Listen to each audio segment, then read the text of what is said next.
Metoda Gronholm është një nga veprat më të mëdha në Spanjë, ka fituar çmimin më të madh të teatrit, është një bestseller botëror në teatr. Ju them që domethënë ka 400 premiera që në fillimin e vet në të gjithë botën. Ka një mesazh të madh që kemi arritur në një kohë të diktaturës së Big Brotherit.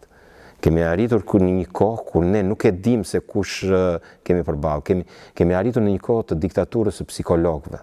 Kjo ka të bëjë më shumë me në dukje vepra në planin e saj real flet për një konkurs për zgjedhjen e drejtorit të marketingut të një kompanie shumë komshme, ta supozojmë të Elon Muskut.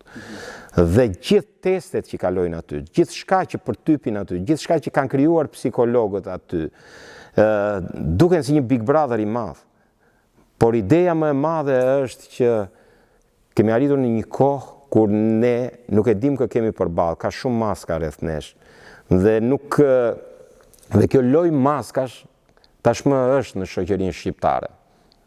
Shumë herë ne i themi njëri tjetrit që si ka mundësi që ai të ishte kështu. Sepse ai hoqi maskën në një moment dhe ai ishte ashtu. Dhe ne e pam në sy, ama kaq vjet, 32 vjet, ne kemi parë maska që na kanë dalë, gjithkohës na kanë thënë që sa gjë e madhe, sa gjë e bukur po bë. Pastaj kur hiqen këto maska, mbarapa këtyre maska, ne shohim monstra.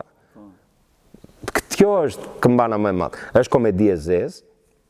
Pra e ka dhe të qeshurën, po ka dhe mendimin, dhe ka të gjithë. Dhe mua kam shumë dëshirë që kjo po fillon në rrugë për herë të parë vjet në këtë teatr. Domethënë ka premierën e saj absolute, është një vepër e jashtëzakonshme për mua. Më ka dhënë shumë kënaqësi, janë 4 aktorë fantastikë, është hera e parë që 3 teatro bashkohen bashk, aktorët e teatrit kombëtar, të teatrit të Vlorës dhe të teatrit të Fierit. Është një iniciativë shumë e bukur, sepse duhet këtu. Dhe premierën e kanë këtu, më pas ne jemi në Tiranë dhe pastaj në Vlorë. Është gjë e bukur. Nuk e di, unë nuk jam fort e sigurt. Mercedes, të lutem, mos rika që në kundur, mos harroj që po na bashkojnë. Të lutem, zonjë, me gjithë më hapur. Jo se e fenë, më falë.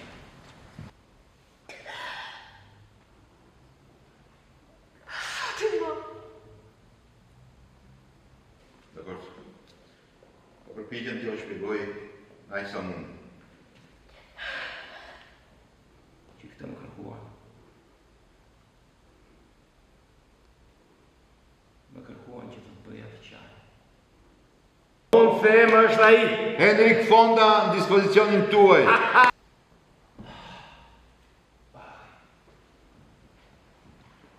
Asaj nuk i përgjigje. Pse? Nuk e shikoj të arsysh. Mercedes kohët, lutem. Ti duhet jesh kandidatire. Është i vetmi që nuk nga tregoj se ku punon, dhe për më tepër gjithë këto hollësi mbi procedurën tregojnë qartë. Ky është kandidati i rreth.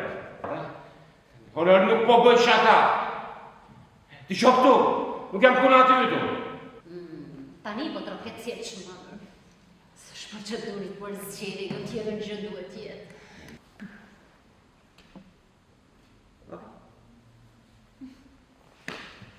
Ai nuk do të na ndihmon. Ai në qoftë se do të thoshte të vërtetën, ne që gjithë do ta besojmë. Pak më parë se punojë në një bankë. Nuk ajote. Rradha jo. Asnjëri nga neve që jemi tu nuk vendos dot para se dhe gjë, sepse në fund të fundit nuk ka asnjë nga ata që të na vlerësojë. Si nuk do. Gjenjeni vetë. Ja! Mund të jep 1 milion argumenta, por nuk do. Jo. Lexojmë se të lartë, kjo. Çfarë thot? Na thuaj kush ishte të drejtë. Kush i thot? Nuk e thot, nuk e shkruan.